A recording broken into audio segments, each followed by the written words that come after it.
Hai guys, selamat datang di channel Gereja Internet. Jangan lupa klik tombol subscribe dan nyalakan lonceng pemberitahuan supaya kamu bisa mendapatkan pengajaran setiap minggunya tentang kebenaran yang alkitabiah. Klik subscribe itu nggak bayar guys. Tapi dengan klik subscribe, kalian baru saja mendukung Gereja Internet supaya terus dapat berkembang di dunia YouTube. Jangan lupa like, comment, and share ya guys. Biar kami anak-anak-Mu makin lama makin kenal dengan Engkau. Biar kami belajar daripada-Mu sendiri, karena itu yang mengubah hidup kami. Sepanjang hari ini biar roh hikmat, wahyu dan pengertian yang kuasai kami. Karena itu yang membuat kami makin mengenal Engkau secara pribadi. Terima kasih Bapa. Dalam nama Tuhan Yesus. Semua berkata? Amen. Amen, amen, amen. Silakan duduk, saudara. Saya dalam Tuhan dibesarkan sebagai orang yang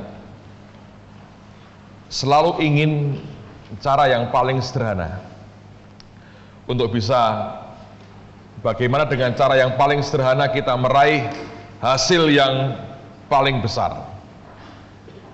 Apakah itu tidak berupa prinsip dagang, Pak? Mungkin, ya. Dari sejak mula saya pernah cerita dengan saudara, ketika Tuhan panggil jadi hamba Tuhan, ada pertanyaan yang langsung keluar di hati saya. Iman itu apa? Kenapa yang saya tanyakan, yang saya urusi iman? Karena waktu itu saya mengerti, kalau saya kenal yang namanya iman, hidup saya tidak akan susah. Karena semua kan dasarnya iman. Iya toh? Mindahin gunung mau apa segala itu iman, urusannya iman sebetulnya. Itu pemahaman saya pada waktu itu. Jadi yang saya kejar adalah iman itu apa? Pokoknya saya kejar sampai saya dapat. Manusia mengecewakan, Tuhan tidak. Begitu itu di tangan dan di hati saya dijalankan luar biasa. Nah, ini ada hal lagi yang saya mau Anda sebetulnya kejar selain iman. Saya harap Anda sudah tahu iman itu apa. Itu nanti masing-masing Anda akan punya sesuatu di hati yang kalau Anda bisa miliki itu, Anda terapkan luar biasa. Sebetulnya kita ini perlu kunci kan? Perlu banyak kunci. Dalam kerajaan surga ada banyak ruang dan masing-masing itu punya penyediaan Tuhan yang lengkap. Kalau Anda dapatkan kunci-kuncinya, Anda tinggal buka, engkau menikmati yang luar biasa dari Tuhan. Nah, seminggu terakhir ini ada satu kata yang terngiang terus, yang saya rasa saya renungkan, saya berkata, aku sedang menikmatinya. Ini bukan lagi saya cari dalam pengertian saya mau mendapatkannya, tapi saya lagi berdoa bagaimana menjelaskannya kepada makin banyak orang. Kalau saya nikmati sendiri, saya khawatir orang berkata, wah ini orang spesial. Padahal tidak. Dan kata itu adalah favor. Siapa yang tidak sempat mendengarkan Larry Kefauver minggu pagi yang lalu, nggak sempat dengerin. Saya nggak tahu caranya gimana, sebetulnya Anda mesti, kalau bisa dapat kasetnya akan bagus sekali. Nah, beliau khotbah tentang favor, tapi sebetulnya seluruh khotbahnya boleh bilang dari awal ya sampai menjelang terakhir itu sebetulnya nubuatan buat gereja, juga buat saya sebagai gembalanya. Dan panjang sekali yang dia sampaikan. Tapi beliau berulang-ulang mengatakan bahwa ada satu kata yang terus-menerus terngiang, karena begini kan saudara ya. Jadi hari Sabtu itu, Sabtu siang, setelah beliau di radio, dia akan minta interview dengan saya. Jadi saya diinterview, disuruh ceritakan pengalaman bergereja dari masa kecil saya sampai yang terakhir ini. Itu pun dia ketinggalan satu berkat lagi yang datang setelah dia pulang. Jadi ini bergelombang, tidak pernah putus anugerah Tuhan. Nah, yang saya mau katakan begini, pada waktu dia tanya interview, tujuannya apa interviewnya? Interviewnya seperti begini saudara. Dia tergerak mau tuliskan saya buku. Dia mau jadi ghostwriter saya. Anda tahu bukunya Benny Hinn, The Blood, tentang darah itu, yang nulis Larry Kefauver sebetulnya. Anda tahu bukunya John Evans ini, Rich God, Poor God, tuh Allah kaya, Allah miskin, yang nulis dia sebetulnya. Jadi orang-orang ini, para hamba Tuhan memberikan ide, ini loh, aku nangkep seperti ini nih, yang aku mau orang ngerti kayak begini. Terus dia olah sendiri, dia tulis. Hebat sekali. Dan bahkan pengarangnya kalau baca bukunya sendiri kagum, kok bagus bener ya karangan saya, karena bukan dia yang nulis. Nah, dia mau buat itu buat saya, tentu akan dibuat dalam bahasa Inggris dan akan dijual di Amerika dan akan disebar di seluruh dunia. Tapi saya bilang, kamu yang tuliskan buat saya mau. Kalau saya harus sendiri, kemampuan nulis saya dalam bahasa Inggris lemah sekali. Kalau suruh ngomong, ngobrol, oke, tapi kalau nulis itu berat. Karena Anda harus tahu dengan bagus tensesnya. Sedangkan bahasa Inggris saya itu mujizat. Anak saya tanya, "Pak, kok saya begini?" Tidak tahu. Lah, Papa kok tahu? Perasaan Papa berkata harusnya begitu. Jadi ini bahasa Inggris perasaan. Tapi lumayan loh saudara, bisa untuk khotbah kemana-mana. Daripada ngerti semua tapi tidak keluar apa-apa, ya toh. Nah, jadi ketika dia interview, lalu kemudian saya berkali-kali mengatakan ini favor, ini kemurahan Tuhan, ini kemurahan Tuhan, ini kemurahan Tuhan. Bahkan sebetulnya saya berkata ini favor of God and man, favor of God and man, kemurahan Allah dan manusia. Nah, pada waktu selesai beliau khotbah hari Minggu pagi itu, saya kejar di belakang karena terutama sore harinya Pak Timotius ini kan tidak dengar waktu paginya. Jadi dia penasaran banget, dia mau tahu tentang favor.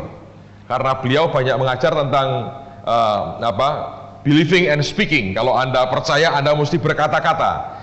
Tapi kemudian sisi lain, nah Anda jangan salah, jadi jangan dibenturkan ya. Dua kebenaran ini, yang mana yang benar Pak? Enggak ada.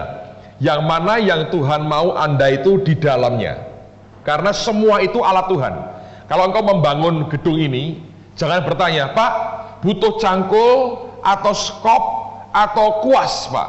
Butuh tiga-tiganya, ya. Untuk membangun supaya jadi dibutuhkan tiga-tiganya, masing-masing dalam bagian yang berbeda-beda. Nah, ini sama. Kalau dikejar terus oleh Pak Timotius, saya berkata begini, loh, orang dia sudah ngomong itu unexplainable, tidak bisa dijelaskan. Kok kamu minta dijelaskan? Ya karena kurang jelas. Dia berkata begitu. Nah, karena itu saya berkata ini unexplainable. Susah dijelaskannya. Tapi memang saudara, saya berkata jujur, ini memang sesuatu subjek yang menarik sekali. Kenapa menarik? Kalau orang bisa hidup di dalam favor, dalam kemurahan Tuhan, dan beliau berkhotbah, itu berlaku seumur hidup sebetulnya.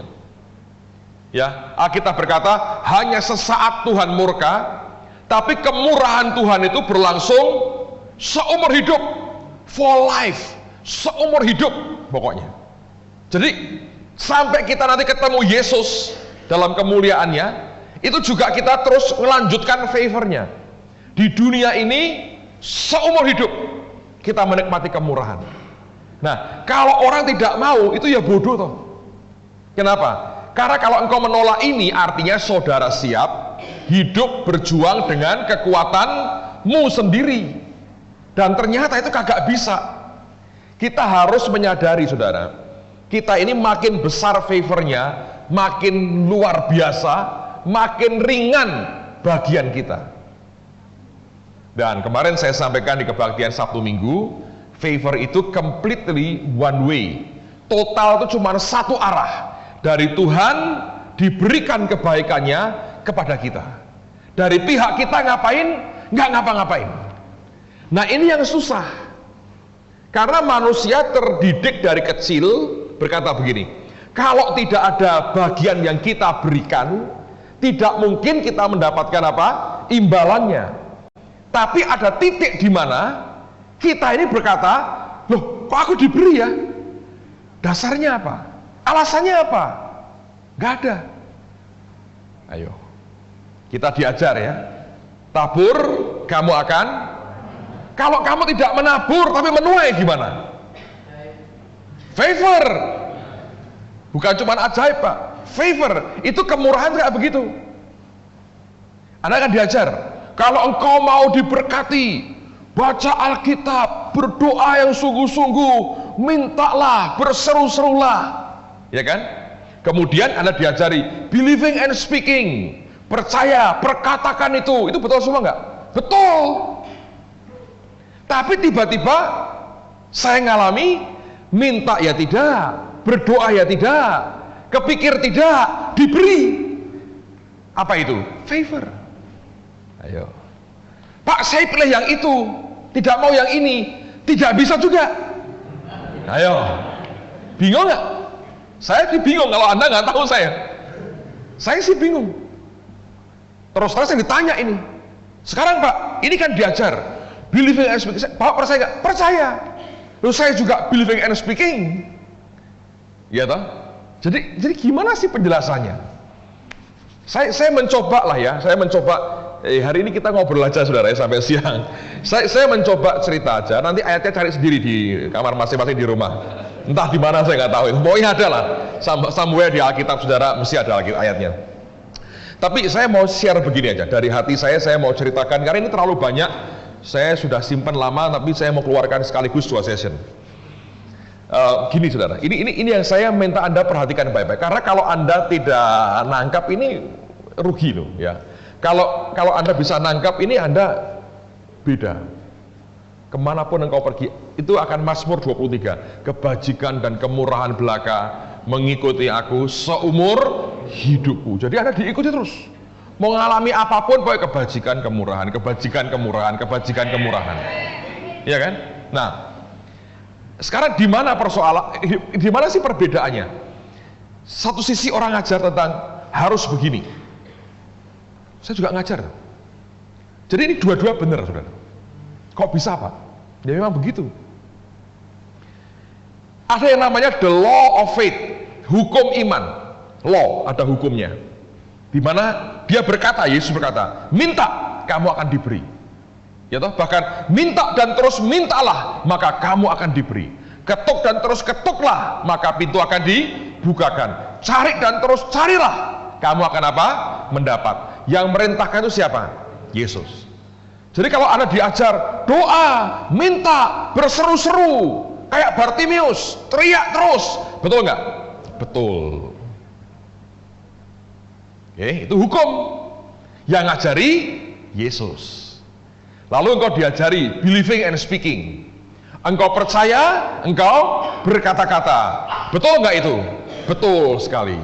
Yang ngajari siapa? Alkitab ngajari. Lengkap sekali, berkata-kata. Pak Timotius pakarnya, believing and speaking.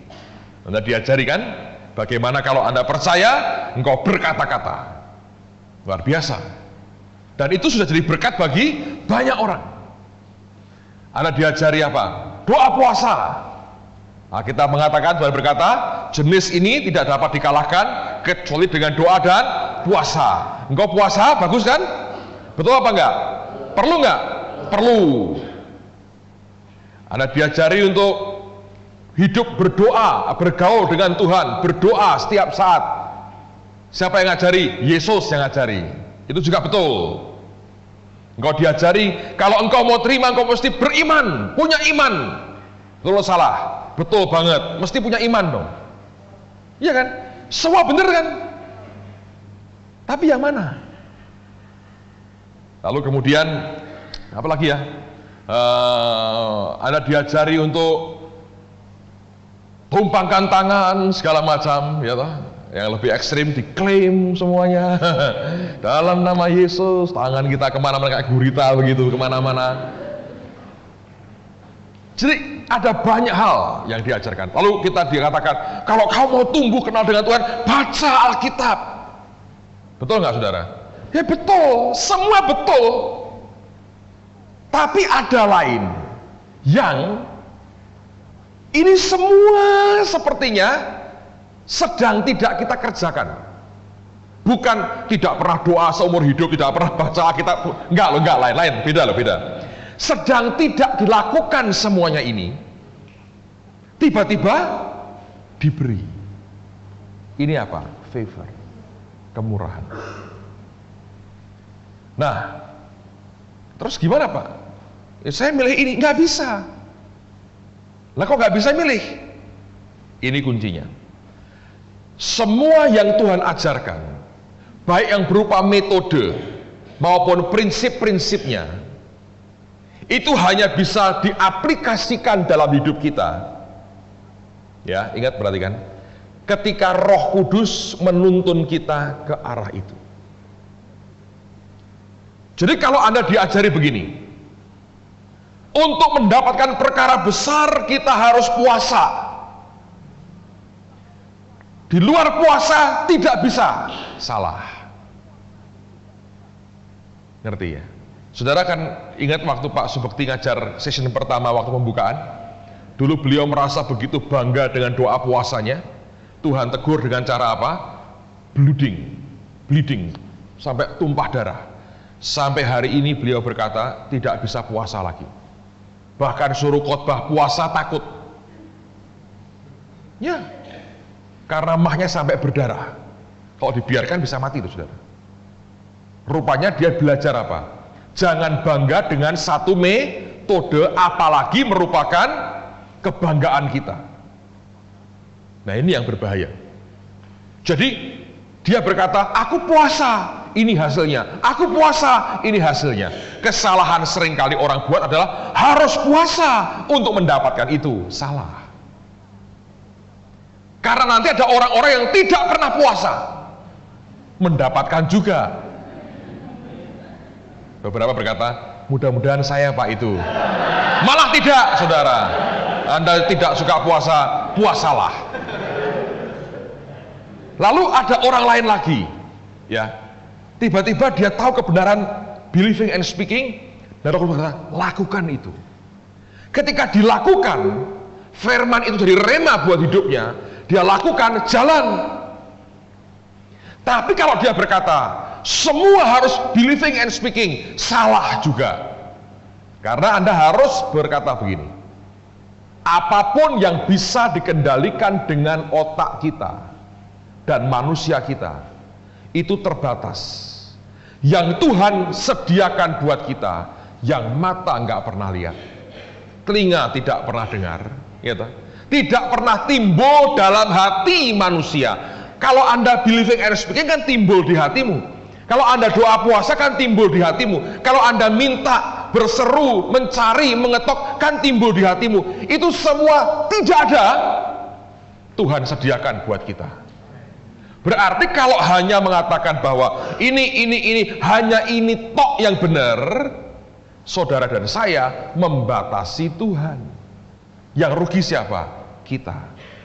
Roh Kudus berfungsi mengarahkan kita, menggunakan kunci yang mana untuk suatu pergumulan tertentu atau suatu hal yang kita hadapi. Seperti kalau Anda seorang montir, ada mobil rusak, dibawa ke bengkelmu, Anda punya puluhan, mungkin ratusan kunci, dan tiap-tiap kunci punya nomornya. Keahlian si montir itu akan mengarahkan tangannya, mengambil kunci yang tepat untuk membuka akan mur skrup yang dibutuhkan yang tepat. Itu pekerjaan Roh Tuhan. Semua yang engkau dengarkan ini memberikan suatu kelengkapan senjata buat saudara.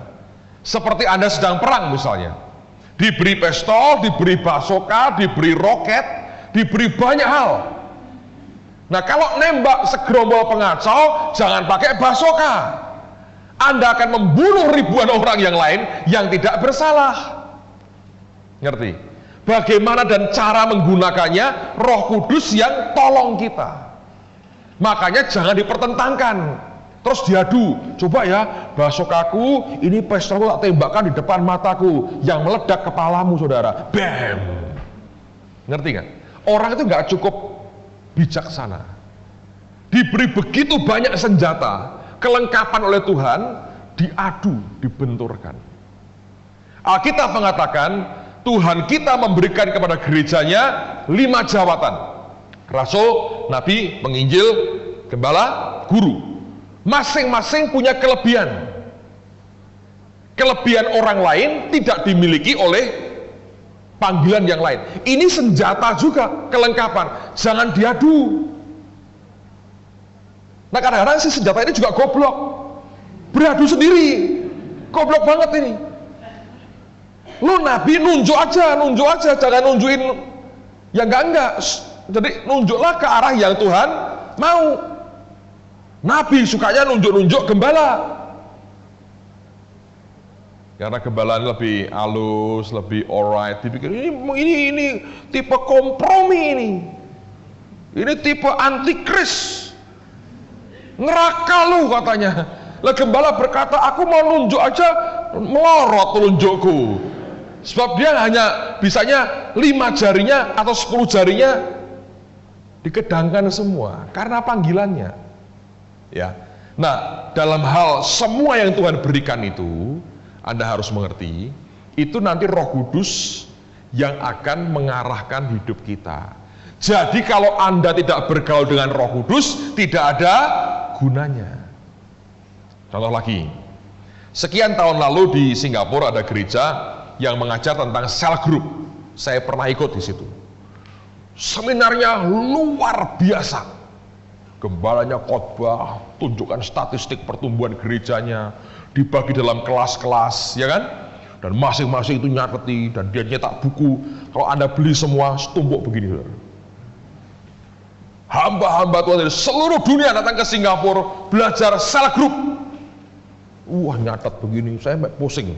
Waduh, aku udah lama nggak kuliah, nulis begini, step-stepnya begini, ini blok ini.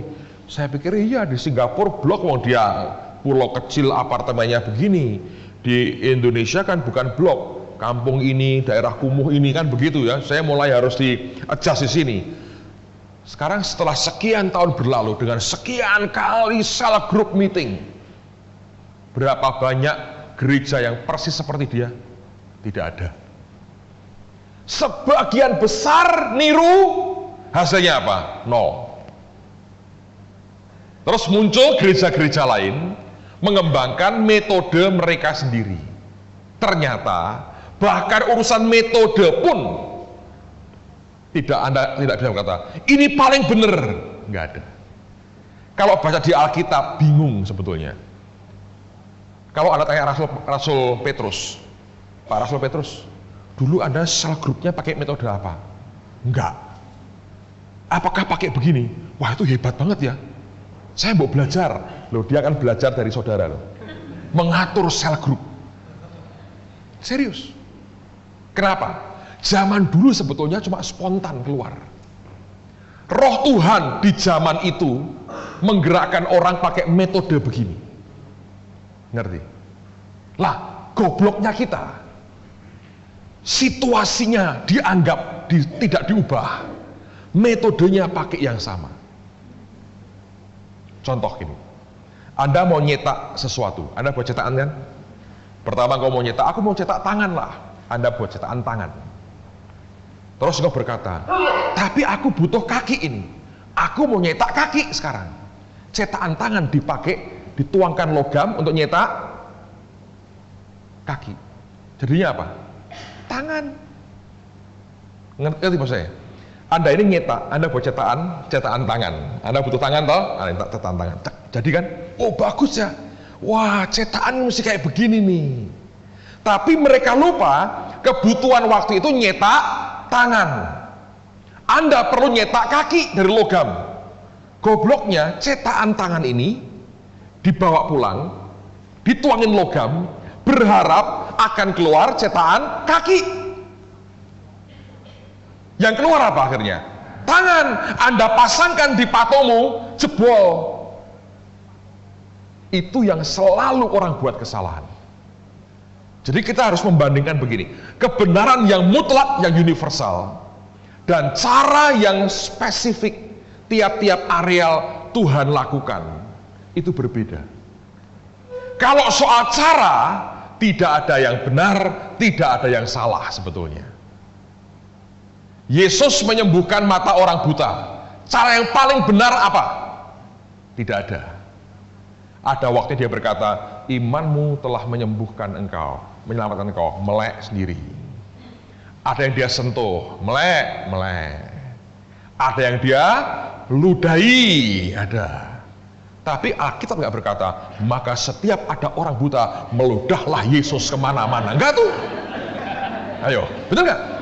Metodenya kan terserah Roh Kudus. Ngerti saudara? Terserah dia. Sejumlah besar orang sakit di kolam Bethesda, yang disembuhin berapa orang? 1. Terserah Tuhan. Ya kan? Membangkitkan orang yang lumpuh. Yesus berkata, angkat tilammu, pulang. Kalau Petrus membantu mereka berdiri. Yang mana? Terserah Roh Kudus. Kita nggak bisa berkata, Yesus kurang kasih, Petrus lebih baik metodenya, dibantu berdiri katanya. Yesus itu kurang pengertian, orang lumpuh suruh berdiri. Yang mana yang benar? Dua-duanya benar. Jadi Anda jangan terjebak loh. Metode itu bukan kebenaran hakiki yang mutlak. Nangkep saudara ya. Jadi peran Roh Kudus tidak bisa digantikan dengan apapun. Baru-baru ini muncul sekian tahun lalu beberapa teman mengembangkan istilah gereja rumah. Idenya begini, bubarkan semua kebaktian raya, bubarkan semua, masukkan rumah-rumah. Tapi kalau sudah mulai berkata, yang ini tidak perlu kita buang, ganti yang ini saja, sudahlah salah. Idenya baik, tapi kalau menganggap metode sebagai kebenaran, dan semua harus seperti itu Anda mencoba menyeragamkan. Seorang pendeta berkata, unity is not always uniformity. Kesatuan tidak selalu berarti apa? Keseragaman. Anda semua kan siswa School of X tahun ini. Nggak ada seragamnya tuh? Tidak harus seragam untuk Anda dikenal dan diakui sebagai siswa di sini. Sama juga dengan begitu. Dalam kekristenan Anda mesti bijaksana. Gereja rumah baik, ya toh.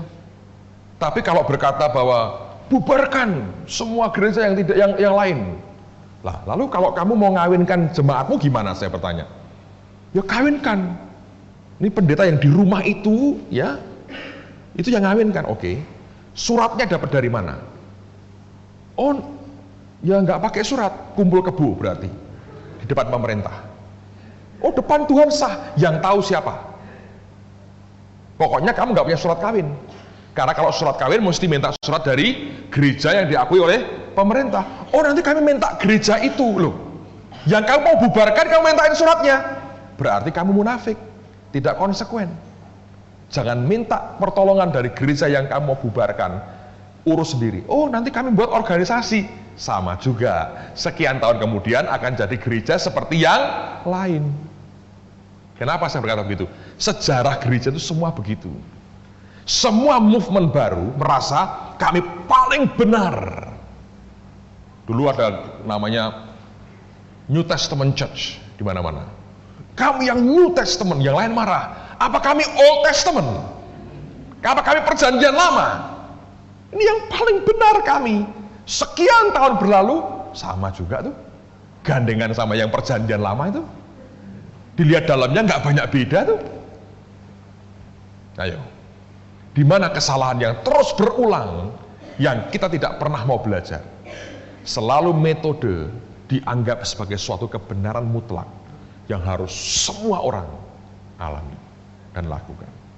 Jadi apapun, dengerin baik-baik saudara, kita belajar satu hal, apapun yang kelak di kemudian hari Roh Tuhan wahyukan kepada Anda. Siapa tahu ada seorang rasul hebat sedang duduk di tengah-tengah kita hari ini, yang one day Anda sedang terima pewahyuan yang luar biasa. Oke? Pewahyuan itu yang paling bagus Anda hidupi dulu sebelum Anda coba ekspor kepada orang lain. Anda yang mau jual makanan, Anda telan dulu. Seberapa berkhasiatkah makananmu? Kalau masih berteori Anda ekspor, saudara sedang menciptakan masalah dalam tubuh Tuhan secara keseluruhan. Saya terus terang bicara dengan seorang teman yang begitu antusias ngomong soal nama Allah tuh saudara, atau lagi ribut nama Allah. Saya kadang heran ya, di tengah-tengah miliaran orang sedang binasa akan neraka. Ada orang hanya nyebut satu nama itu diutak-utak, ribut terus soal begitu. Saya ngomong begini, Mas, saya berkata, hidupi, sebutlah dia Jehovah, Elohim, Adonai, Yahweh, apapun, sebutlah dia. Kalau dengan engkau menyebut itu, Bapakmu begitu berkenan. Sehingga engkau diberkati, engkau berkembang, engkau dipakai Tuhan luar biasa. Engkau jalan seperti malaikat yang bercahaya. Saya beritahu, saya jamin seluruh dunia ikut Anda. Tidak usah ngeributi orang lain. Ya toh? Daripada engkau sekarang ngeributi sesuatu penghujatan itu, masuk neraka itu. Yang nanti nentukan Tuhan, bukan Anda. Engkau juga akan dihakimi, ngadep Tuhan sama-sama. Jadi daripada ribut ngurusi gereja lain. Semua disuruh merubah, Alkitab harus dirubah. So, perubahan Alkitabmu rubahlah sendiri. Lihat toh. Kalau mau kamu bagus, sekian puluh juta orang Indonesia, cetakin Alkitab gratis dong. Bagikan cuma-cuma. Banyak orang beli Alkitab satu aja nggak punya. Mereka dapat bekas, suruh bakar yang ini, penghujatan. Saya berkata, lalu gimana mereka? Lebih baik tidak usah baca Alkitab. Nah itu Tuhannya sudah Anda, bukan yang lain. Anda ngerti ya? Ini orang-orang baik, terjebak dalam cara pikir sempit. Nah, kalau ngerti begini kan neraka. Jangan menentukan Tuhan, bukan saudara. Barang siapa percaya dan dibaptis akan diselamatkan. Pokoknya aku percaya Tuhan Yesus. Lu mau apa? Saya berkata. Kalau Tuhan yang saya sembah tidak pernah protes, kenapa menyebut aku Allah? Oh, saya nggak pernah diomongin begitu. Dia aja diam aja, kok kamu ribut? Lihat toh. Biarkan dia membela dirinya sendiri. Jangan bela-bela dia. Dengan Anda hantami orang lain. Di luar ada miliatan orang perlu diselamatkan. Nah kalau kamu nyebut dia Yehova Elohim, lalu gerejamu meledak jadi jutaan orang dan wih luar biasa. Bapak berkata, nah hanya ini loh yang nyebut aku benar. Yang lain melukai hatiku. Aku basmi habis, cuma kamu tok yang luar biasa. Semua orang ikut Anda Mas, saya berkata. Dari buahnya Anda akan dikenal. Ya kan? Hal begitu diributkan buat apa? Kita orang yang tidak lebih-lebih waktu, saudara. Didesak oleh kenyataan ini. It's harvest time. Ini waktu tuaian. Yang begitu-begitu singkirkan. Berbuah yang penting. Kalau nggak ada buahnya, tekanannya ribut, berantem terus. Aku nggak mau ikut orang berantem terus. Ya. Nah, saya hanya berkata begini. Biarkanlah yang lain jalan-jalan aja. Sampaikan. Tidak usah ngotot. Kami paling benar. Anda nggak benar, saya pukuli. Begitu sekali. Nggak ada gunanya. Ngerti? Malah kerjasama dengan kelompok-kelompok ya, kepercayaan lain. Nanti ngancam-ngancam. Heran saya. Kenapa harus begitu? Akhirnya saudara menyerahkan sesama anak Tuhan. Dan itu kan jahat sekali. So, saya hanya berkata, ikuti aja yang roh Tuhan mau. Belajar untuk sendiri dengan Tuhan benar berbuah lebat. Untuk kemuliaan nama Tuhan. Yang begini ini dari waktu ke waktu akan muncul. Nanti perhatikan. Kalau ini reda, muncul lagi nanti yang lain apa. Reda, muncul lagi yang lain nanti apa. Akan terus seperti itu. Tapi kalau satu hari Anda rasul besar di sini mungkin. Anda terima pewahyuan. Minta Tuhan, aku ngalami yang aku dapatkan dari Tuhan. Tidak usah banyak ngomong. Anda jalani hidupmu, Anda berbuah, diberkati Tuhan. Impactnya besar, orang datang bertanya, Pak Rasul, apa rahasianya? Baru buka sekolah Alkitab, orang akan datang, Anda ngajar ke mereka. Selesaikan urusannya. Gitu aja kok repot-repot, kata Gus Dur. Saya suka tuh presiden begitu, semua gampang gitu aja repot-repot, sikat begitu. Well, jadi yang pertama saya mau katakan, jadi kalau soal metode, bagaimananya roh Tuhan mengatur Anda. Semua yang diberikan itu melengkapi saudara. Lah favor gimana Pak? Lah ini bedanya. Favor itu bukan bagian dari metode tadi. Bukan. Karena itu kalau Anda pertentangkan, kita bodoh sekali. Favor itu begini. Favor itu ujung daripada sebuah proses yang kita lewati dengan Tuhan, yang ujungnya membuat kita ini jadi zero, jadi nol. Karena favor itu completely one way, satu arah, dari atas ke bawah. Tapi yang bawah, yaitu kita ini, untuk tidak merespon apapun ke atas, itu yang paling sulit. Nah, bagian terberatnya adalah waktu ini harus dipotong setiap saat. Semua ide yang manusiawi, yang bukan Tuhan yang menggerakkannya, yang spontan keluar dari bawah ini, untuk mencoba mendapatkan yang kita mau, ketika dipotong terus, saudara, itu bagian yang paling berat. Sebab, kalau semua dipotong, ya betul, Anda tidak usah nabur lagi. Kenapa? Seluruh hidupmu ini sudah taburan. Dan itu akan terbukti dari waktu ke waktu. Dia bilang, mobilmu jual. Tanpa bergumul, tanpa nangis, tanpa doa puasa lagi. Itu kasih. Itu berikan sana, berikan. Saya pernah cerita, zaman gereja lagi naik begini, dia berkata, pindah ke Amerika. Hampir, saudara saya. Sudah cari rumah, sudah buka account di Amerika, siapin semua, tak tinggal. Dia bilang, tidak jadi diuji kayak Abraham. Jadi saya ngalami, kalau hidupmu ini total merupakan korban. Orang berkata, kamu nabur apa? Engkau berkata, semua yang aku ada ini sebetulnya taburan semua. Ayo.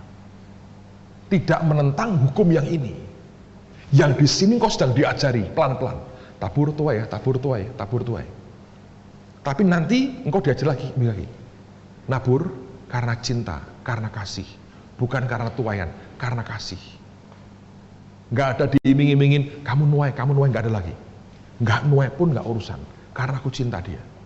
Lama-lama, seluruhnya hidupmu itu jadi taburan.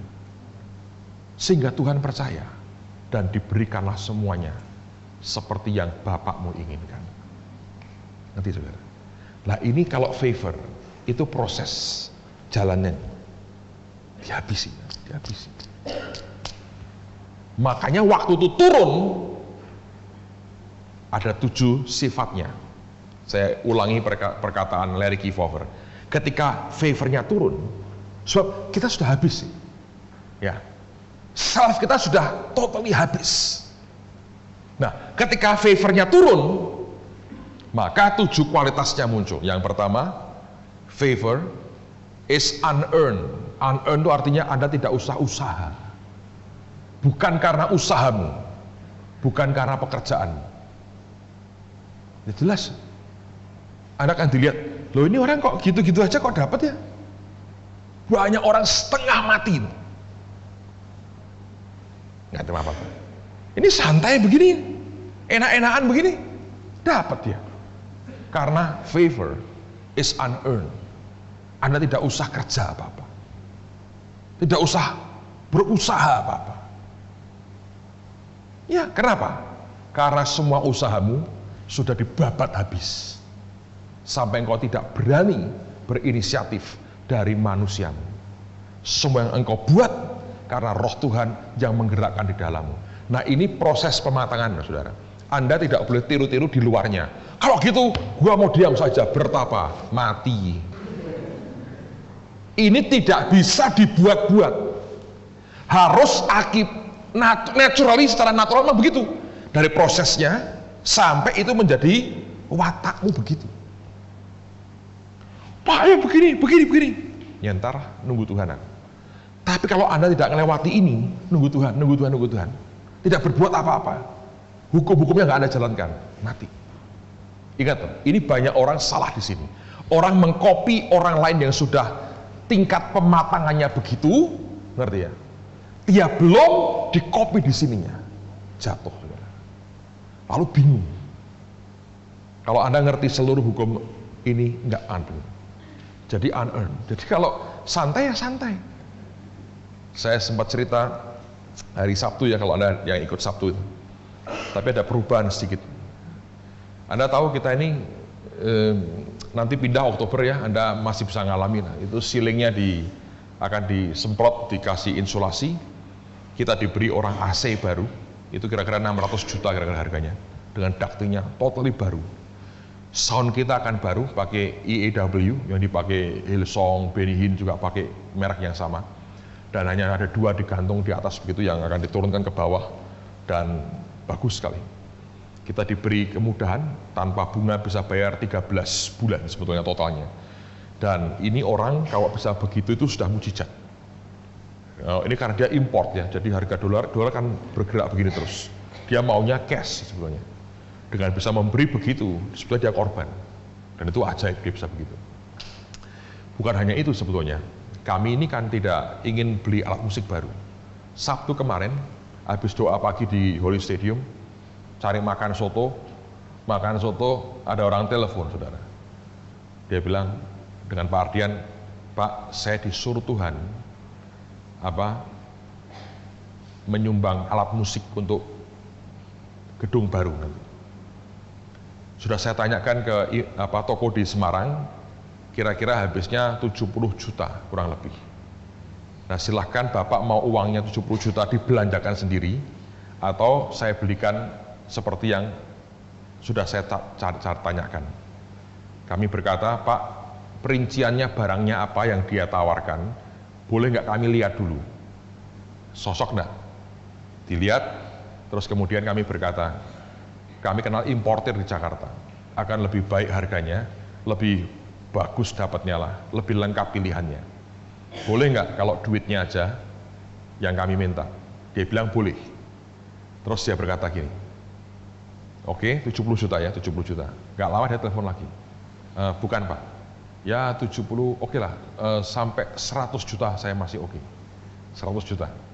Jadi kami telepon Jakarta. Pagi ini mungkin baru dibalesin yang kami mau, speknya apa saja. Drum itu kan macam-macam ya, kalau Anda pernah lihat, dari yang sekian juta sampai sekian puluh juta, drum tok itu. Dan dia bilang 100 juta. Minggu pagi ini habis kebaktian, datang lagi orangnya. Pak, saya ralat lagi. Sudahlah, terserah habisnya berapa, saya bayar. Jangan dibatasi 100 juta Pak, lebih nggak apa-apa, saya bayar. Saya mau Pak Ardian, taruh pisau di leher, saya bilang. Ini makan dengan barang limpah begini, taruh pisau di leher. Integritas dijaga, secukupnya saja kita beli.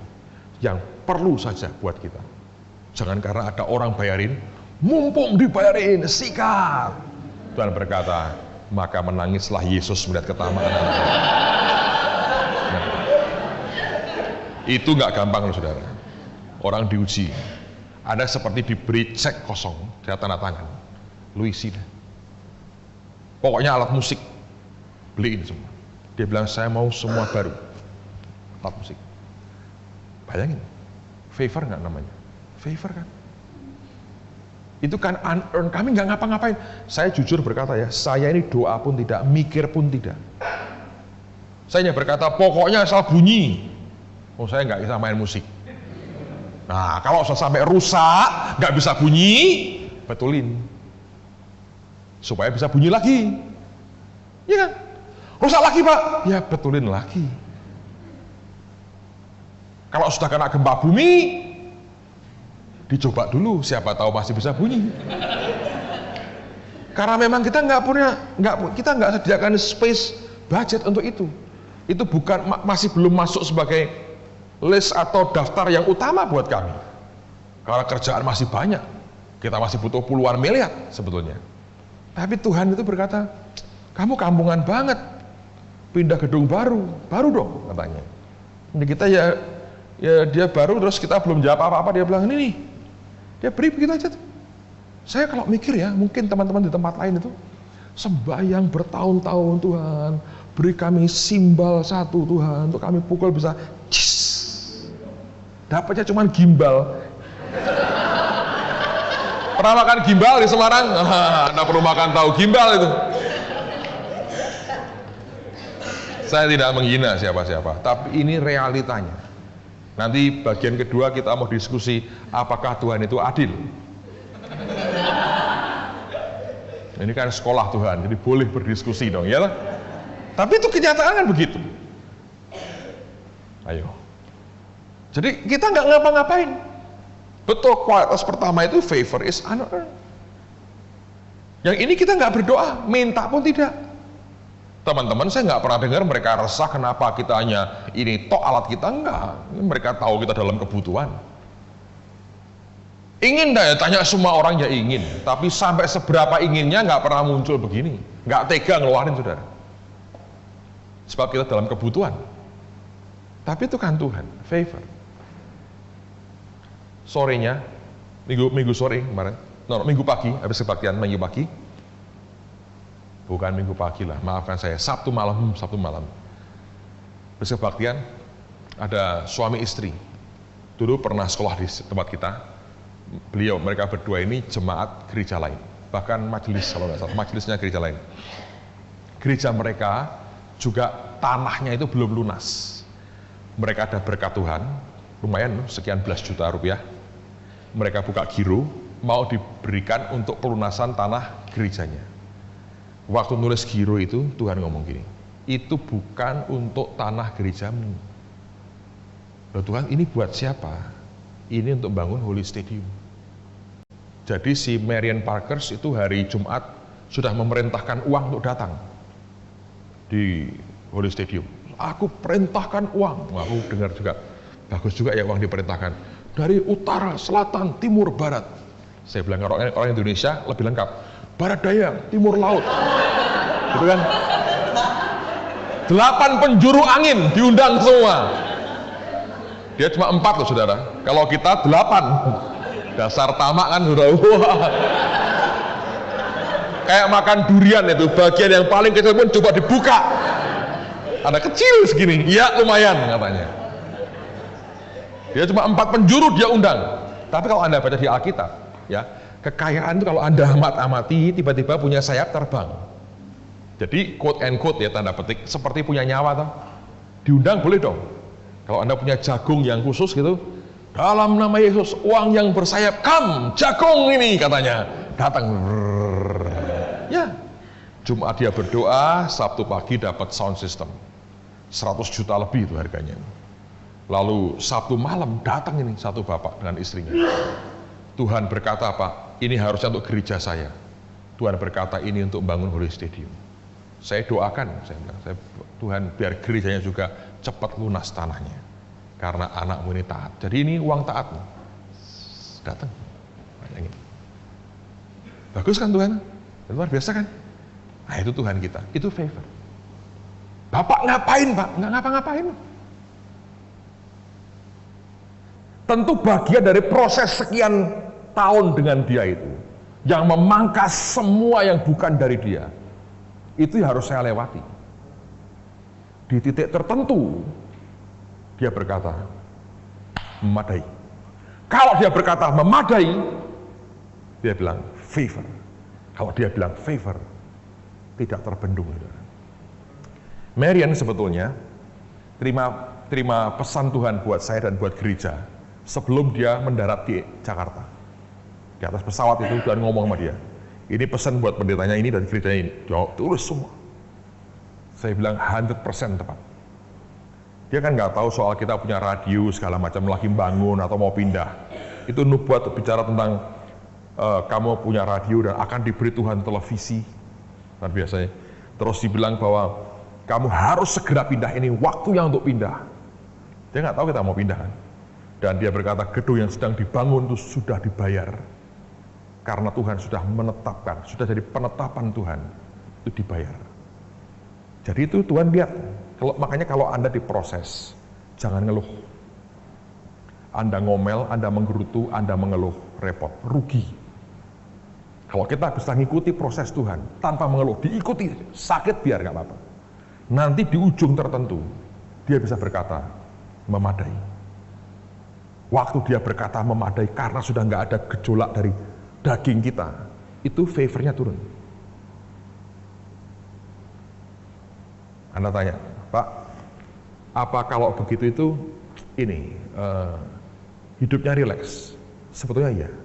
Tetapi ini saya temukan dalam diri saya. Serileks-rileksnya roh kita, jiwa manusia itu tetap rapuh ternyata. Saya heran dalam seminggu terakhir ini saya berkata ini, Tuhan, aku ini kok jadi gampang emosi ya seminggu terakhir ini. Problemku apa? Ya, nggak ada. Kok bisa begini? Ada hal kecil aja. Ini kenapa ini? Udah gini. Saya belum pernah, saya tidak sempat maki-maki orang sih saudara. Jangan sampai lah. Loh, aku kok kerasa bawanya pengen marah ya. Tuhan bilang, itu jiwamu. Dengan beban tanggung jawab itu, tetap nekan. Karena itu membuktikan tetap kita ini darah dan daging. Kita ini bukan manusia super yang mesti hati-hati. Dan itu bahaya loh saudara. Dia bilang kamu mesti hati-hati. Kalau kamu nggak hati-hati, nggak kamu jaga, kamu biar meledak, jatuh di depan Tuhan. Ayo, nah, saya ngomong apa adanya dengan Anda, supaya nggak berpikir, wah ini orang enak-enakan nih. Enggak.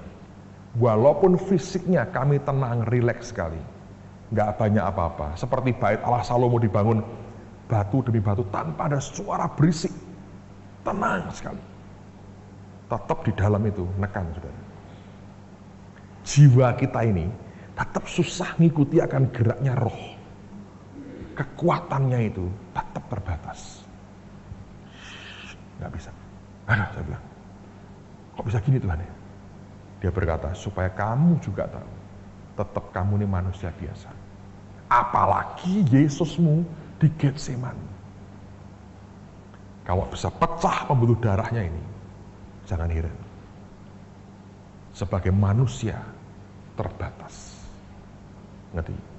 One day, kalau Tuhan pakai saudara, hati-hati. Tubuh, nih, jiwa kita tetap manusia, rapuh. Saudara. Rohmu boleh kuat, tapi ini dan jiwa kita tetap manusia. Ayo. Nah, saya didatangi satu hamba Tuhan 2 minggu lalu. Pak, ada pesan buat Bapak. Saya pikir, dari siapa? Tuhan. Oh iya ya, saya tahu Tuhan, saya mau. Kenapa? Bapak jaga badan Pak ya, jaga kesehatan. Belajar rileks. Tak pikir aku sudah rileks. Yang rileks itu roh saya ternyata. Tapi ternyata dalam saya. Nah, tanpa otak saya menyadari, saudara.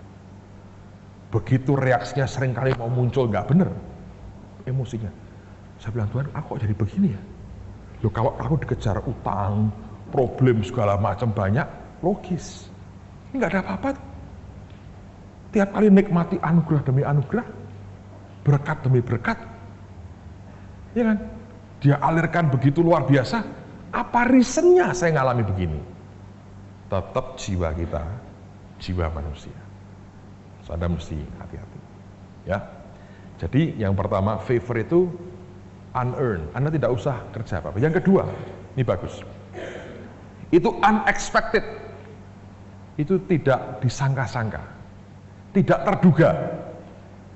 It comes from nowhere. Dari mana nggak tahu. Dan kata itu, favor itu gini saudara. Seperti orang yang jalan, ya toh? Siapa yang pernah tersandung? Jalan tersandung kakinya, pernah ya? Kalau belum pernah, Anda belum pernah jalan. Jalan ya, kesandung. Nah, orang terima favor itu seperti orang kesandung. Bup, terus jatuh dalam kemurahan itu. Nah, ya kan? Banyak orang jatuh dalam masalah. Yang paling seneng, paling jatuh cinta, makanya jatuh dia. Tapi ini jatuh dalam kemurahan itu. Unexpected. Kesandung, jatuh dia. Nah, jatuhnya itu, orang kalau tersandung kan nggak pernah tahu. Mas lagi di jalan, batu, saya mau tersandung, ya saya tersandung. Itu dagelan adanya, saudara. Yang tidak lucu sebetulnya. Tapi orang yang tersandung itu unexpected. Tidak pernah diduga. Tahu-tahu, bam, ada di situ. Nah, ingat. Loh, Bapak berarti nggak usah believing and speaking, Pak. Lain, ngerti. Ini bagian dari senjata Tuhan dalam hidup kita. kelengkapan-kelengkapan Tuhan. Buat kita ini secara ofensif menyerang musuh kita. Roh Kudus ngajari kita begini. Nanti di sini pun kalau dia berkata, buat pengakuan iman, saya buat. Bukan karena saya mencoba membuat pengakuan iman, tapi roh Tuhan menggerakkan roh saya untuk buat pengakuan iman.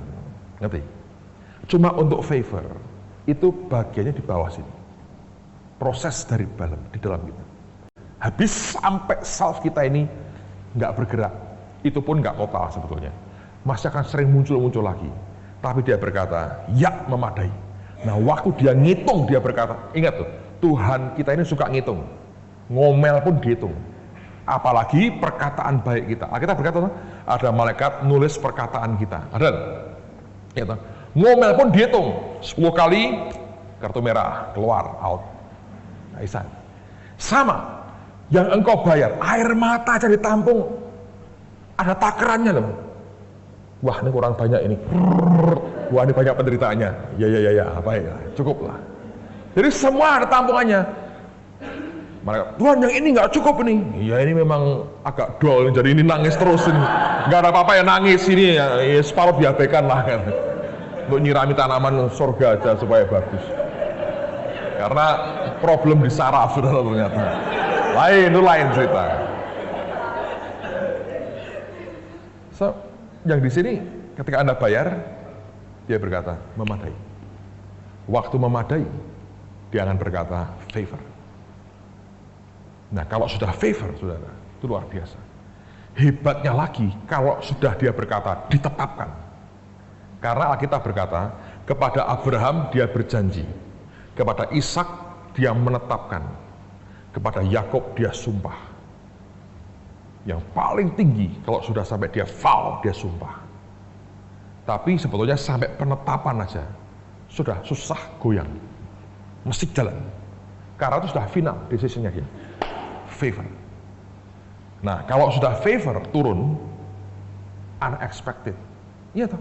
Karena kita sudah nggak ngerti apa-apa, sepertinya nggak berbuat apa-apa, tahu sambilnya, boom. Dan jatuh di mana? Di kemurahan Tuhan. Luar biasa ya. Jadi favor itu surprise. Tiap kali surprise. Ada orang telepon, teman saya bilang, Pak ini anugerah datang lagi. Saya bilang, I knew it, datang lagi. Saya setiap hari saya bangun pagi saya bilang, I'm ready Lord. Kejutkan aku dengan kemurahan-Mu lagi. Loh ya toh? Orang kan seringkali tidak suka diberikan kejutan. Ini kita bisa berkata, kejutkan lagi aku dengan kemurahan. Sebab begini saudara, yang saya tahu, di hadapan Tuhan, proyek kami ini sudah done, sudah selesai. Sudah selesai. Dan nanti lihat itu, ini akan makin hari itu makin aneh-aneh. Makin hari makin aneh-aneh. Saya punya sense, bukan apa-apa loh. Di dalam ini ada kayak seperti sinyal, mungkin nanti akan ada orang-orang kafir datang bawa hartanya. Dan ini saya lagi tunggu. Saya bilang, nanti akan muncul. Kapan Pak? Jangan ditunggu-tunggu, unexpected. Siapa tahu sudah di kantor sana urusannya. Tapi saya mau katakan pada saudara bahwa itu nggak bisa diharapkan. Karena itu munculnya tanpa diduga. Yang ketiga, favor itu dia berkata itu is unpredictable, tidak dapat diduga, karena Tuhan itu penuh dengan kejutan, surprise, tidak jelas dari mana, juga kapan tidak tahu, unpredictable. Kita tidak bisa mempredik, kita nggak bisa menduga berkata, oh ini akan begini, ini akan begini, ini akan begini. Semua yang sudah dipredik bisa, itu dari manusia. Tapi semua yang unpredictable, dari Tuhan datangnya.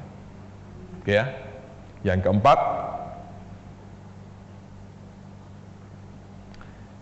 unfailing, tidak pernah gagal. Karena favor. Pemberian kok mana mungkin gagal? Kalau itu dari pergulatan imanmu, bisa gagal. Tapi kalau kita yang tidak mau, ya gagal. Kalau Anda nyerah terus, unfailing, tidak pernah gagal. Amen. Yang kelima, favor itu is unimaginable, limitless, tidak terbayangkan, dan tidak ada batasannya. Jadi mau dikasih apapun Anda nggak bisa bayangin, nggak bisa. Seperti apa Pak? Segede apa? Susah. Limitless, nggak ada batasnya, kata limitnya. Yang keenam, favor itu unexplainable, tidak dapat dijelaskan. Lalu kok bisa Pak? Ya, ini kulitnya aja yang saya jelaskan sebetulnya. Tapi intinya, core-nya itu unexplainable, nggak bisa dijelaskan seperti apa, susah, nggak bisa. Yang terakhir, favor itu unending, never stop, tidak pernah berhenti, seumur hidup Dia sediakan berlaku dalam kehidupan kita, never stop. Amen. So kalau Anda perhatikan semuanya ini, ya orang tidak mau ya bodoh, saya bilang. Saya berkata, Tuhan aku mau semua lah. Hidup begini ini enaknya luar biasa. Saya mau Pak. Oke, tidak bisa one night, overnight. Tidak bisa. Prosesnya Anda ikuti dong. Bayar harganya Anda ikuti. Nanti ketika dibayar, akan nyampe ke sana. Saya ke depan ini melihat ada banyak hal yang tidak bisa dijelaskan. Beberapa nubuatan dari Marian itu yang saya tahu, dia orang kesekian yang bicara tentang apa yang kelak harus saya lakukan. Itu sesuatu yang saya ini tidak pernah mau sebelumnya. Dan dia dapat dari Tuhan, dia berkata gini, kamu ini kalau diberi Tuhan sesuatu, selalu reaksi pertama, enggak Tuhan. Enggak pernah, enggak pernah. Saya bilang jujur, betul. Saya tuh kalau dikasih, dari awal lah, Holy Stadium lah, aduh Tuhan. Hati itu rasanya, orang lain dah. Karena resiko, konsekuensinya, pergulatannya, tidak mudah. Tapi itulah saya. Saya bersyukur Tuhan tidak marah dan berkata, tidak tahu diri, dikasih malah begitu. Enggak, Tuhan itu baik sekali. Tapi ini ada seorang hamba Tuhan bermimpi. Dia telepon saya minggu lalu, dia berkata, Pak, saya ini mimpi kamu ini 2 kali seminggu. Wah, aku kok hadir dalam mimpinya orang, saya bilang. Enggak pernah, saya bilang. Enggak, ini kasih Tuhan mimpi. Yang pertama dia cerita satu hal, yang kedua dia cerita begini, lucu nih. Dia melihat ada pertemuan hamba-hamba Tuhan. Dan ini pertemuan ini, hamba-hamba Tuhan tuh yang gede-gede itu sudah di dunia ini. Dari yang masih hidup sampai yang sudah mati. Nama orang-orang yang gede-gede yang sudah mati itu, di Alkitab juga itu, pada kumpul. Dia lihat saya sama istri saya itu ikut ngumpul di situ. Nah, si hamba Tuhan ini dapat tiketnya, itu harus dapat undangannya untuk bisa masuk menghadiri pertemuan itu. Ketika dia dapat undangan, dia lihat itu ada keluar mindernya, sungkan mindernya. Aku di sini aja lah. Dia ambil ruangan di luar atau ruangan sebelahnya. Itu untuk mereka yang lebih di bawah. Di situ dia. Terus dari luar dia ngeliatin, kami lagi menikmati suasana, lagi kumpul begitu.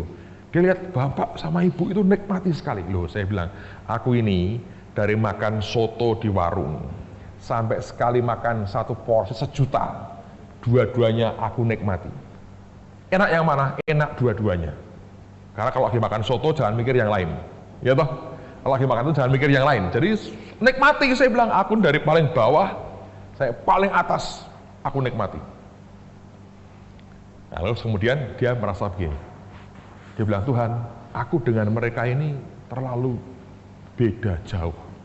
Bukan levelnya loh, tapi segala macamnya. Ya, mereka itu selalu ngomong, membicarakan hal-hal yang gede-gede. Wow, wow, wow, wow, wow.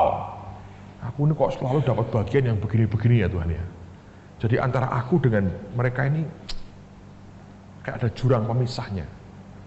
Dia bilang, aku nggak nyaman Tuhan, deket-deket sama mereka ini. Selalu nggak enak hatiku. Manusia masih begitu loh. Gitu. Setelah misalnya ya, engkau dalam saya misalnya nggak punya apa-apa, kumpul dengan para konglomerat, duduk makan semeja, saya pasti begini, betul? Begini saya nggak berani. Semua lebih sadar nggak punya apa-apa, kita nggak nyaman. Tapi kalau kita bergaul dengan orang yang kita bisa nyaman, lebih bebas, bener nggak? Anda aja hari ini dicomot satu, masukin tengah-tengah Benihin, Morris Sirolo, minta tanda tangan ya, oh masa mana keluar saudara. Ini mah begini. Kenapa? Begitu kumpul geblak terus saudara, kumpul geblak terus. Mau apa? Kan kita nggak nyaman. Setelah selesai kumpul sama yang lain, baru bangga. Wah, gua kumpul sama mereka. Ngomong apa? Enggak ngomong apa-apa. Kamu ngalami apa? Geblak terus saya di sana. Baru bangganya di luar. Waktu Anda kumpul, Anda nggak nyaman. Mereka ngomong, wah aku dari India, sekian miliar orang diselamatkan. Wah aku dari Cina, wah aku dari kampung ini, nggak ada yang diselamatin. Dalam arti, kita mau ngapain? Jadi ngomong pun di level yang berbeda itu sangat tidak nyaman ya. Jadi dalam mimpi ini ya Mbak Tuhan itu ngelihat begitu. Dia bilang, nggak nyaman, nggak nyaman. Satu titik dia sudah nggak tahan. Dia udah merasa, aduh, aku quit aja lah, aku pergi aja lah. Pergi, dia mau pergi. Nah untuk keluar dari tempat itu, dia mesti ngelewatin orang-orang yang lagi kumpul itu. Nah waktu dia ngelewati, dia lihat tas saya pegang tas koper gitu, terjatuh begini, dan di bawah ini kan jatuh, blak, jatuh. Nah waktu terjatuh, itu keluar beberapa mapnya, filenya itu keluar. Dia lihat beberapa file. Yang paling depan itu dia lihat jelas tuh Holy Stadium Semarang. Jadi lagi didiskusikan ini di dalam alam roh ini, saya nggak tahu lah, pokoknya saya nggak tahu ini mimpinya orang kok saudara. Pokoknya ini kan ada filenya. Terus di bawahnya ini itu projectnya dia. Tiga map. Bawahnya lagi 2 project lagi. Nah ini yang diomongin Marian, bisa pas. Ini yang Marian bilang nanti kamu akan ke sini. Saya bilang aku tidak suka ini. Ini aku nggak mau. Dia bilang tapi itu nanti Tuhan bawa kamu tuh ke project ini. Jadi project Semarang itu satu gini. Ini 3 ini projectnya dia yang mau kabur ini karena tidak nyaman. Yang 2 lagi itu project yang Marian ngomong. Ayo. Saya lucu ya, Tuhan itu kalau gabung-gabungin gitu bisa lucu. Dia lihat itu dia kaget loh. Ternyata dia berkata, aku ini tidak dibiarkan. Lagi diperjuangkan, diurus ini, lagi mau dibicarakan, mau diputuskan sesuatu berkaitan dengan proyek-proyekku ini. Tapi yang bawa saya. Sebab dia tidak mau masuk ke dalam. Dia di ruang kondektur. Maunya begitu sih. Ya, makanya saya beritahu gini, hidupmu jangan dikuasai perasaan. Tapi juga seringkali saya berkata, susah dihindari memang. Kalau Anda terus-menerus berhadapan dengan kenyataan begitu kan mempengaruhi yang di dalam. Nah, dia mau pergi, ditegur satu orang. Ada pelayan yang melayani kami ini, dia bilang, loh, Anda mau kemana? Saya mau pergi. Mau kemana? Mau ngapain? Dia tidak tahu. Jangan pergi. Ini mulai aja belum. Ini makan bersama saja belum. Tunggu sampai ini selesai. Suruh balik. Terus dia bangun. Nah, kemudian dia telepon saya karena saya cerita dengan dia. Aku nih dinubuatin, doain ya. Apa yang Tuhan mau. Terus dia cerita, nubuatannya apa? Aku cerita sedikit, dia ketawa, dia bilang, aku sudah tahu. Jadi rupanya, waktu Marian lagi ngajar di sini, saya belum dapetin skrip. Itu hari apa ya? I think hari yang sama. Hari yang sama Marian itu ngomong ke saya, pesan Tuhannya apa? Malamnya itu dia dikasih mimpi. Nah, saya bilang, Tuhan, selalu kenapa Engkau berikannya? Aku tidak mau. Ya Tuhan, diam aja. Kok diam Pak? Ya dia Tuhan. Suka-suka dia toh. Mau diam mau ngomongan, suka-suka dia. Tapi memang begitu. Saya nggak mau. Dan Tuhan tahu saya ini tipe manusia rumahan. Tahu saudara, nggak suka pergi-pergi saya. Tapi suruh pergi terus. Saya masih harus ke Amerika ini minimal 2 kali. Bisa 3 kali tahun ini. Lagi. Bayangin aja udah capek saya. Sudah nggak ada nikmatnya. Sama dengan dari Ungaran, Semarang ke Ungaran ini sama. Anda mau tahu ke Amerika, seperti Semarang ke Ungaran. Rasanya persis sama. Malah sini ada sate, ada gado-gado, Ungaran banyak. Sama, sudah mati rasa. Sudah nggak ada anunya. Jadi sudah kayak mati rasa. Dan saya bilang, saya nggak suka.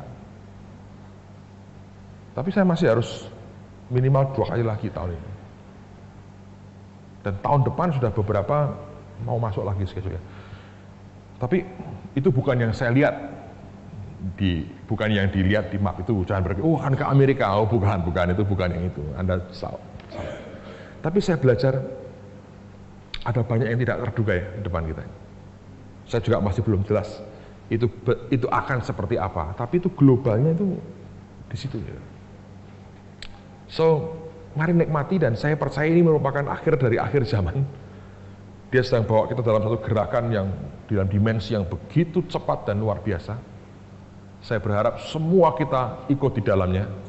Tidak ada orang jadi penonton dan puas dengan apa yang engkau dapatkan selama ini. Dan mari percaya bahwa anugerah Tuhan cukup buat kita. Sehingga one day semua kita hidup dalam favor kemurahan Tuhan yang luar biasa. Menurut saudara, apakah Tuhan kita itu adil? Kalau yang satu diberi 5, yang satu diberi 1, apakah itu juga keadilan? Apakah itu fair? Jadi kalau Anda terima 1, Anda harus tidak boleh iri dengan orang yang terima banyak. Amen? Karena memang itu yang seharusnya. Kenyataannya tidak segampang teriakanmu. Mengapa terjadi banyak pertengkaran dalam antar gereja? Iri. Orang iri itu artinya engkau berkata Tuhan tidak adil. Iri artinya Tuhan tidak fair. Karena saudara merasa kenapa bagianku kecil, dia besar. Nanti ya, dalam kenyataan hidupmu, atau sekarang pun sudah mulai, itu berasa. Coba ya, sederhana aja. Makanya saya berkata ini, teori itu gampang. Praktek hari pertama aja, langsung tidak lulus. Saudara sedang tidak punya apa-apa ini. Uang nggak punya, uang tinggal 100 rupiah, 200 rupiah. Mau makan nggak ada, dimakan. Susah, saya puasa dah. Tiba-tiba temanmu datang. Gimana kabarnya? Kamu mau kemana? Ya, aku lagi di sini aja. Wah, kita mau pergi makan. Kita mau makan-makan dengan beberapa teman. Sorry ya, ini mobilku nggak muat orangnya. Aku nggak bisa ngajak kamu. Bisakah kau berkata, wah Tuhan, Engkau adil. Dia bisa makan pesta, aku kelaparan, adil dan ajaiblah karyamu dalam hidupku. Ayo, nanti kita lihat. Orang lain bisa limpah, kita nggak punya apa-apa.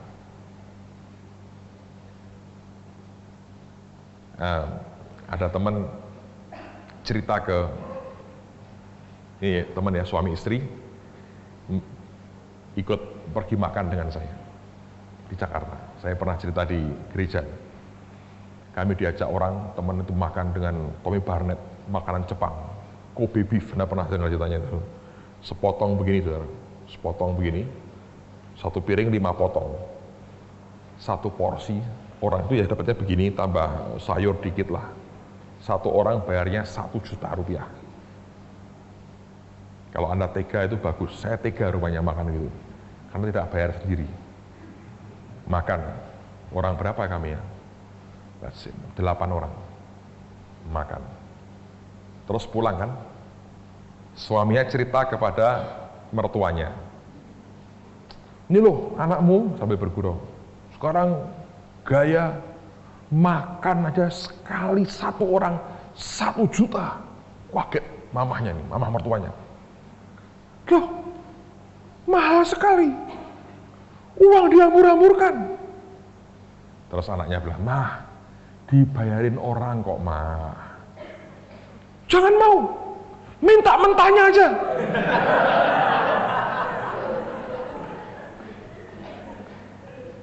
Bagi sebagian orang, makan seharga itu sekali makan dan tidak kenyang, itu suatu penghambur-hamburan uang yang luar biasa. Dosa yang tak terampuni. Sehingga dia berkata, minta mentahnya. Buat siapa, mah? Buat saya. Kenapa dibuang begitu? 8 orang, 8 juta sekali makan. Setelah keluar kenyang tidak? Belum. Minum air putih. Tapi buat sebagian orang, itu biasa tuh. Bagian dari dia entertain orang, teman-temannya, supaya relationship-nya lebih bagus, pakai menggunakan apa? Mamon yang tidak jujur. Beda itu saja. Kalau Anda tidak mengerti keadilan Tuhan, engkau akan sakit hati. Ya, contoh begini. Saudara misalnya staf sebuah pelayanan. Si A jadi gembala, ada 3 pendeta jadi stafnya. Anda satu di antaranya. Si gembala naik mobil sedan. 2 stafnya lebih ganas. Panther. Macan hitam, Panther. Saudara naik sepeda motor. Bolehlah Shogun atau apa, atau Raja, atau Samurai, atau apa, boleh pilih sendiri mereknya. Sepeda motor. Terus rapat, meeting bersama. Selesai meeting, pulang bareng. Gembala dengan 2 temanmu naik mobil, bertiga, masing-masing punya mobil. Ketika hujan turun, mereka lari ke mobil, basah sedikit, starter mobilnya. Anda juga keluar, seperti Batman, karena jas hujan. Memang keren sih, keren ya, kelihatannya ya. Keren luarnya. Anda bunyi.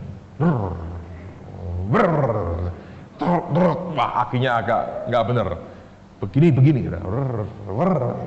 Mereka bilang, duluan ya, bye. Hilang. Hujannya makin keras. Mogok ternyata. Dengan pakaian Batman-mu Anda tuntun sepeda motormu. Anda bisa bilang, terima kasih Tuhan, memang kau adil. Yang lain sudah makan di rumah dengan makanan hangat, sup hangat, di tengah hujan lebat. Aku memang Batman sedang cari penjahat. Bisa di situ berkata, engkau adil Tuhan, biarlah berlaku selama-lamanya keadilanmu seperti ini. Ayo. Seberapa yang namanya keadilan Tuhan itu? Kadang-kadang kita nggak bisa mengerti, saudara. Kita ini melayani sama, pangkatnya sama, kesungguhannya, kelihatan di luar semua sama. Kenapa dibedakan? Sepertinya begitu. Kita merenung ya. Ada seorang bapak datang ke saya. Menurut saya agak kurang ajar sih statementnya. Tapi saya membaca sesuatu. Dia berkata gini, Pak, ini jemaat saya sendiri. Semua yang Bapak khotbahkan sudah saya lakukan. Tapi kenapa Pak, ekonomi rumah tangga saya tetap tidak bisa breakthrough? Sudah semua. Bapak ngajar ini, semua sudah. Saya mikir, iya semua sudah ya? Sudah. Mantap. Wah ya nggak tahu saya bilang. Oh ada saya bilang. Tuhan bohong saya bilang. Oh nggak mungkin Pak. Ya mungkin saya bilang. Wong firman kamu lakukan semua sudah. Sudah. Nggak ada hasilnya toh? Bohong dia. Ngomong Tuhan bohong. Ayo ngomong. Nggak berani. Saya bilang kalau itu nggak terjadi ya saya nggak tahu. Terus saya pulang. Tuhan ngomong sama saya begini. Orang itu kan berkata, semua yang kamu ajarkan sudah dia lakukan. Tapi dia berkata, dia tidak dapat apa. Tuhan ngajari, satu dia bilang. Dia mau kamu yang jadi aku. Menggenapi firman. Dengan cara apa? Ngasih duit. Ayo, Anda pernah kepikir ya? Anda khotbah, sudah Pak, semua sudah Pak. Tapi kok belum ya Pak? Kebutuhan saya ini loh Pak. Saya butuh ini. Anda tidak hati-hati? Oh, ini ada berkat. Nah, ini baru tergenapi Pak. Anda tahu? Orang sekarang itu pinter. Pinter apa? Minta. Yang kedua Tuhan berkata, kalau aku tidak pernah berdusta, dan dia sungguh melakukan yang aku mau kamu ajarkan ke jemaatku, hidupnya sudah seperti hidupmu hari ini. Belakangan saya lihat, oh hobinya apa? Utang. Ngerti? Wah saya ini kebutuhan Pak, jadi saya pinjam ini dengan cara bayar yang mudah, terus saya pinjam ini juga, itu jadi hobi. Saya bilang, iya Tuhan, aku nggak pernah cari utangan. Dan orang ini hobinya pinjam. Yang ketiga Tuhan berkata, lihat hidupnya. Jadi ada orang yang pintar gini saudara. Semua kelemahannya dia, ya perhatiin, itu dijadikan sebagai modal. Nanti kepada orang-orang tertentu akan dia ceritakan. Pak saya mau sharing. Ya toh? Orang tuh bingung, sharing dengan counseling itu kacau. Sharing itu artinya Anda punya sesuatu yang bagus, Anda share, bagikan ke orang lain. Oh saya punya Pak yang bagus, problem yang bagus. Itu namanya butuh counseling, saudara, ngerti? Bukan sharing. Saya sharing Pak, cerita, doakan saya Pak. Jadi semua kelemahannya diekspos. Lagi sakit gitu ya, Bapak oke, aduh, iya ini sakit. Aduh, terus ditinggal, baik saudara. Nah saya bilang, iya ya, ini seperti pengemis yang pura-pura bego di perempatan. Mulutnya dibuat begini, begitu semua lewat, sehat lagi. Pernah tahu begitu? Persis. Tuhan bilang, dia tidak mengatakan benar. Ditambah orang ini punya self-righteousness. Saya belajar tentang keadilan Tuhan itu begini. Ada hal yang tidak nampak, yang menjadi pertimbangan Tuhan. Dan dari apa yang tidak nampak, bahkan oleh diri orang yang bersangkutan itulah, Tuhan memberikan keadilannya. Keadilan Tuhan itu bukan sama rata sama rasa. Itu komunis. Yang mengajarkan semua orang terima sama. Komunis. Keadilan Tuhan itu memberikan kepada setiap orang masing-masing sesuai dengan porsinya. Amsal mengatakan, beri aku makan yang sesuai dengan porsiku. Kalau kita berkata Tuhan adil itu, ya, absolutely. Tapi keadilan Tuhan bukan keadilan seperti orang komunis. Persoalannya adalah, apakah saudara sedia di stretch Tuhan, dibuat jadi lebih ngembang, ditarik kanan kiri, untuk membuat porsimu lebih besar, atau engkau puas dengan apa yang ada sekarang? Jadi itu suatu pilihan sebetulnya. Alkitab mengatakan, siapa setia perkara kecil, akan diberi perkara besar. Kalau barang kecil ini saja Anda nggak bisa handle, perkara besar tidak bisa. Kalau soal perasaanmu engkau nggak bisa handle, apalagi perkara besar. Kalau soal cara berpikir yang sempit dan keliru tidak bisa dihandle, apalagi perkara yang besar.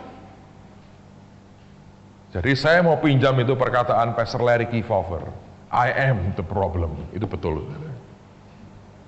Kalau engkau ngadepin apapun, jangan bilang, mana buktinya Pak? Temui dulu si Mr. Problem itu, atau Miss Problem, atau Mrs. Problem, atau siapapun namanya. Siapa itu?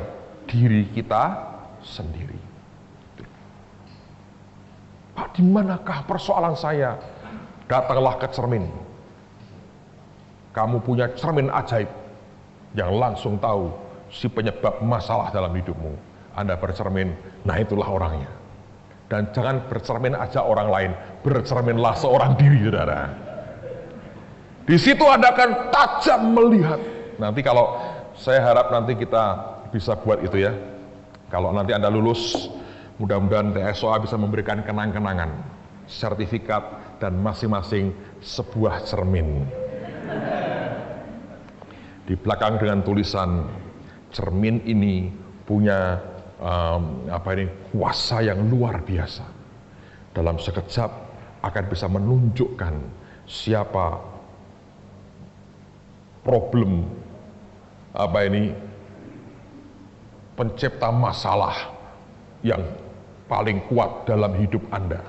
Syaratnya, tataplah cermin ini seorang diri. Segera akan Anda tahu siapa yang biang keladi masalah dalam hidupmu. Lalu setiap kali Anda bercermin, Anda akan lihat, oh setan kecil ini masalahnya. Tolong dibuatin Pak Hasto, cermin satu orang satu. Kenang-kenangan. Lagi pusing Anda mimpin jemaat, lagi pusing, kenapa tidak maju-maju? Ingat, saya beri Anda cermin wasiat. Yang perlu ditengking pertama adalah tanya cermin. Hai cermin, siapa yang perlu ditengking dalam sekejap? Ini cermin peka sekali. Dan tidak akan diberi wajah si troublemaker itu 30 tahun yang lalu, tidak. Wajah terkini dari troublemaker muncul di situ. Saya pikir itu nanti kita kasih sebagai kenang-kenangan buat saudara. Saya harap membuat Anda berhenti counseling bertanya, why? Saya berkata, you are the problem. Karena cermin itu akan memberikan jawaban, dan maka kita boleh selesai hari ini dan di wisuda, saudara sekalian. Bagus juga, mari kita buatin cermin, jangan terlalu kecil, supaya seluruh wajah kita bisa nampak di situ. Dengan tulisan jelas, inilah yang akan memberi Anda pengertian. Kalau engkau pecah cermin itu, berlakulah pepatah, buruk muka cermin dibelah. Ya kan? Hati-hati saudara. Sebab itu masalahnya, engkau gak bisa ngasih begini sih, begini sih, saya begini, lupakan. Tanya si cermin. Saya berkata, siapa paling ganteng di dunia? Oh, kebalikannya. Ini cermin hanya punya satu solusi, menceritakan kepada kita troublemaker dalam hidup kita itu siapa. Kemanapun engkau pergi sampai di puncak gunung Himalaya, bawa cermin itu. Kalau pecah Pak, ya beli ganti sembarang cermin, sama juga khasiatnya. Tapi saya berkata itu yang selalu dari masalahnya. Ketidakadilan Tuhan itu karena di sini, ketidakbaikan, kejahatan Tuhan, quote and quote, bahkan itu di sini sebetulnya, saudara, yang memberikan warna banyak di luar kita. Saya berharap semua kita bisa menyadari, we are the problem. Kalau Anda tahu Anda problemnya, beres urusannya. Pendeta nggak usah khotbah. Mau konseling, gampang. Tanya apa? Pak, saya mau tanya ini akar persoalan saya di mana? Ada roh keturunan dari almarhum siapa? Yaitu almarhumnya tanya sama cermin. Syaratnya satu, siapakah troublemaker dalam hidupku yang paling luar biasa? Lalu bercerminlah. Nah, almarhum inilah yang jadi masalah dalam hidupnya. Seringkali kita tuh menggede-gedein setan sih sebetulnya. Padahal 2000 tahun lalu dia sudah dikalahkan. Yang belum dikalahkan itu kita. Belum ada lubang di tangan kita. Tanda masih bisa berkeliaran kemana-mana, saudara. Kalau itu disadari, semua akan lebih sederhana. Dan saya percaya hidup Anda akan berbeda. Tinggal sebulan lagi lah, kurang lebih ya. Sebulan setengah lah ya. Pendek sekali. Gunakan waktu yang ada sebaik-baiknya. Nanti di Restot ngajar, mabuklah dulu. Dan besok Anda mabuk lagi, Rebu Anda mabuk lagi dalam kemabukanmu. Mari lawat Kota Pati dengan hadirat Tuhan. Dan bawa perubahan supaya nama Tuhan dipermuliakan. Mari berdiri sama-sama.